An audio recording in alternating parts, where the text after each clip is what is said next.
Hello, everyone. My name is Stanley St. Rose, and today we're going to be talking about the poem I'm Nobody, Who Are You by Emily Dickinson. Now, before I go into summary analysis of this work, please remember to leave a like, subscribe, and or comment so that the channel can continue to grow. Now, this poem by Emily Dickinson is a very interesting poem here. Now, this poem feels like it's being spoken in a void. Like there's no names, there's no persons. It's just like two independent beings meeting each other, and they're kind of like recognizing or saying that I'm nobody. Who are you? And they're telling each other, don't let any other people know. They want to keep their sense of anonymity intact. They don't want anybody to figure out who they are. They want to keep them, keep us in oblivion. We don't really know what's going on. That's why this poem feels very spacey, very eerie. It's like they're in the middle of nowhere. Nobody knows who they are. Nobody recognizes them. So these two speakers within this poem are just completely strangers, and they're strangers to us as the reader, and they're also strangers to each other because they don't know each other, and they're saying, who are you? I'm nobody. Well, who are you? Well, I'm nobody. So it's like these two nobodies in a void. They really don't want to be in the light. They don't want people to know who they are because they say to each other, no, let's not tell anybody else. Let's not let anybody other people know who we are, because we don't want them to advertise it. And then the poem goes on to compare a frog to an admiring bog, which is pretty much saying that when you are somebody, it's kind of dreary when you are somebody in this world because you're underneath a microscope. The admiring bog, which pretty much means society, the public, the media, they always have their eyes on you, and they're admiring the frog that's speaking, that's acting, that's performing, that's singing, that's writing. So anybody who's in the public eye, they're like that frog, that performing frog, that dancing frog. And the crowd, the society is this admiring bog that just wants to know more about the frog. They want the frog to keep dancing, keep dancing, keep screaming, keep talking, keep acting, keep writing. And here Emily Dickinson within this poem is saying that there are some pleasures to being a nobody. Like nobody knows who you are.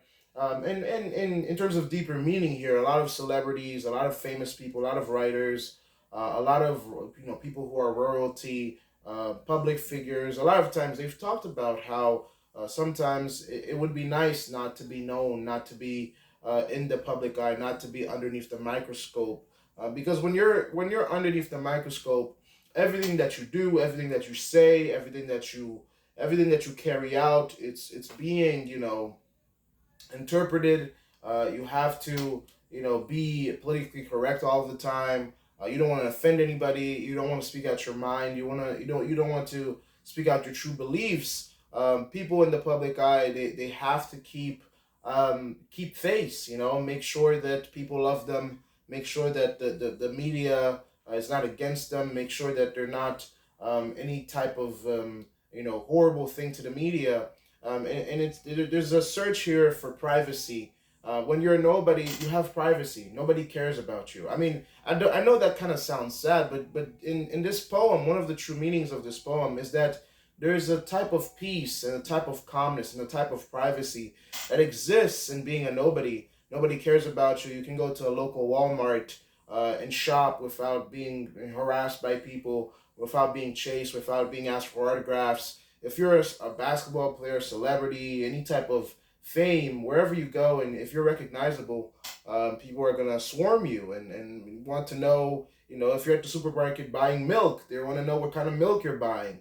And I mean, I know that's like a very simple form of privacy, but if I can have just some privacy at picking my own milk, that's a form of privacy. I mean, personally, I remember one time I went to a supermarket and I bought a specific brand of water, and a friend passed by me while I was coming back home, and they were like, "Oh, you buy that type of water? Ugh, I don't like that type of water." And the thing is, like, I didn't ask. This is my own personal story. I didn't ask that friend for his opinion on the type of water I bought. That was my own privacy to choose whatever I want to drink, whatever type of water I want to drink. I have the freedom to choose the type of water I want to drink. Maybe I don't drink smart water like him, or maybe I don't drink, super intelligent water like him. I reserve the right to pick and choose whatever brand of water I want.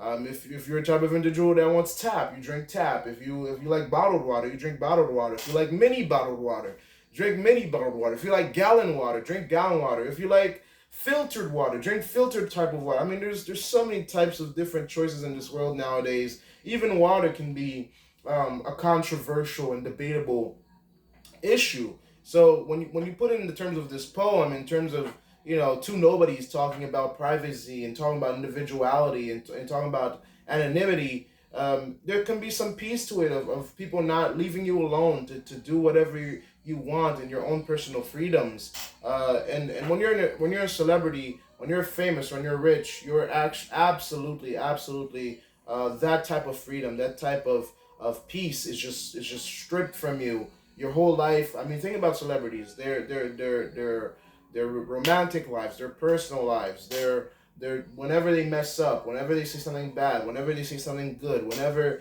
they have the wrong opinion, whenever they're not educated on something, it's scrutinized, it's examined, it's analyzed.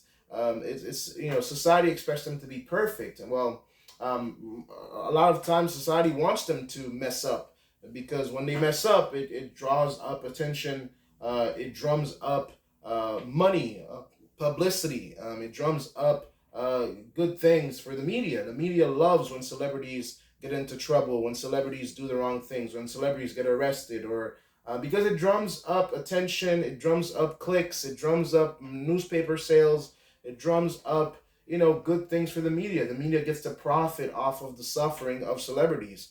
So Emily Dickinson here within this poem is saying that sometimes being a nobody, having your own anonymity, having your own privacy, sometimes there's a peace in it, and sometimes it's preferable because the poem specifically says here that don't advertise it because we don't want to be known. We want to remain anonymous and have our own independent freedoms. Because again, when you're a celebrity, you literally give up the right for your own privacy because everybody wants a piece of the celebrity, of the artist. The admiring bog here always wants a piece of the artist. So that's the poem. Please remember to leave a like, subscribe, and or comment. And I'll see you guys in the next video.